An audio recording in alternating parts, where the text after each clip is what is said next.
ආයුබෝවන් YouTube channel එකට ඔයාව සාදරයෙන් යුතුව පිළිගන්නවා.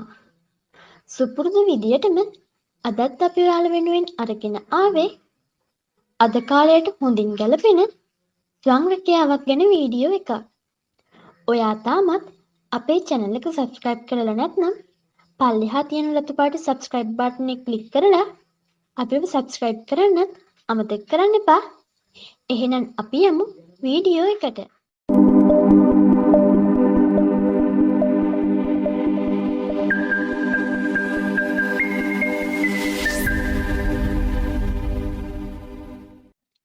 අච්චාරු බිස්නස් එකක් හරියට කරලා මාසෙකට හොඳ ආදායමක් ගන්න කොහොමද කියන එක ගැන තමයි අද අපි කතා කරන්න යන්නේ.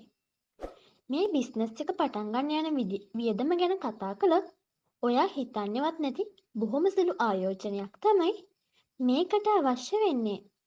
රුපියල් 500ක් වගේ මුදලකින් මේ බිස්නස් එක ආරම්භ කරන්න පුළුවන්. වෙරළු, අන්නාසි, ලෝවි, අඹ වගේ දේවල් තමයි අච්චාරු කිව්වම අපිට මතක් වෙන්නේ. ඉතින් ඔයා ගමක ජීවත් වෙන කෙනෙක් නම් මේ දේවල් හොයාගන්න එක අමාරු වැඩක් නෙමෙයි. නගරයක ජීවත් වෙන කෙනෙක් නම් ටිකක් මහන්සි වුණොත් මේ දේවල් ටික හොයාගන්න පුළුවන්. එහෙමත් නැත්නම් ඔයාට කරන්න තියෙන්නේ පළතුරු වර්ග තොග මිලට අලෙවි කරන තැනකින් මිලදී ගන්න එක. ඒ වගේම පළතුරු තොග අලෙවි සම්බන්ධ Facebook group වලට සම්බන්ධ වෙලා ඔයාගේ අවශ්‍යතාවය ගැන පෝස්ට් එකක් දාලා ඔයාට පුළුවන් බොහොම පහසුවෙන් පළතුරු සැපයුම්කරුවන්ව සොයා ගන්න. ඊළඟට කරන්න තියෙන්නේ ඔයා සොයාගත්ත පළතුරු වලින් පොඩි ප්‍රමාණයක් වෙන් කරගෙන අච්චාරුව හදන එක. මොකද හරිම රෙසිපි එක අල්ලගන්නකම් ඔක්කොම පළතුරු ටික එකපාර හදන්න එපා. හරිම රෙසිපි එක ඔයා දන්නේ නැත්නම් ඔයාට පුළුවන් වැඩිහිටි කෙනෙක්ගෙන් අහලා දැනගන්න. එහෙමත් නැත්නම් YouTube වීඩියෝ වලින් උනත් බොහොම පහසුවෙන් ඉගෙන ගන්න පුළුවන්. අපි මේ බිස්නස් එකේදී සැලකිලිමත් වෙන්න ඕන දෙයක් තමයි කිසිම වෙලාවක අච්චාරු එකේ රස වෙනස් කරන්න හොඳ නැහැ. මොකද එකපාරක් ඔයාගෙන් අච්චාරු ගත්ත පාරිභෝගිකයෙක් නැවත ඔයා ගාවට එන්නේ ඒ රස සොයාගෙන.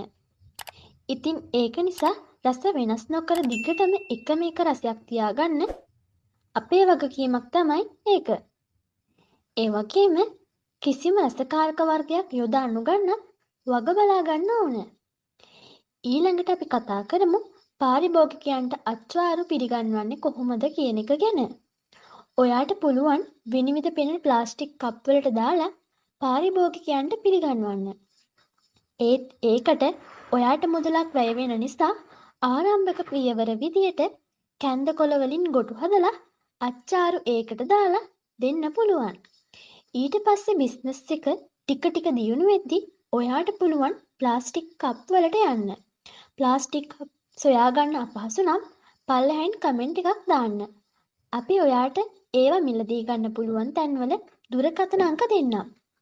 ඊළඟට තියෙන්නේ මේ ව්‍යාපාරය කරගෙන යන්න හොඳ තැනක් තීරණය කරන එක. මිනිස්සු වැඩියෙන් ගැවසෙන කාර්යබහුල පාරක් අයිනේ මේ බිස්නස් එක ලේසියෙන්ම කරගෙන යන්න පුළුවන්. උදාහරණ විදියට පාසලක්, පාක් එකක්, ආගමික ස්ථානයක් හෝ ජනාකීර්ණ හන්දියක් අසල මේ බිස්නස් එක කරගෙන යන්න පුළුවන්. ඉතින් මේ ව්‍යාපාරය ඔයාට උනන්දුවෙන් කැපවීමෙන් කරන්න පුළුවන් නම් මාසෙකට ලක්ෂයකට වැඩි ආදායමක් උපයන්න අනිවාර්යෙන්ම පුළුවන්. තවත් මේ වගේ කාලයට ගැලපෙන ව්‍යාපාර අදහස් ගැන දැනගන්න අපේ channel එක subscribe කරලා අපිත් එක්ක දිගටම රැඳිලා ඉන්න. ඔබට සුබ දවසක්.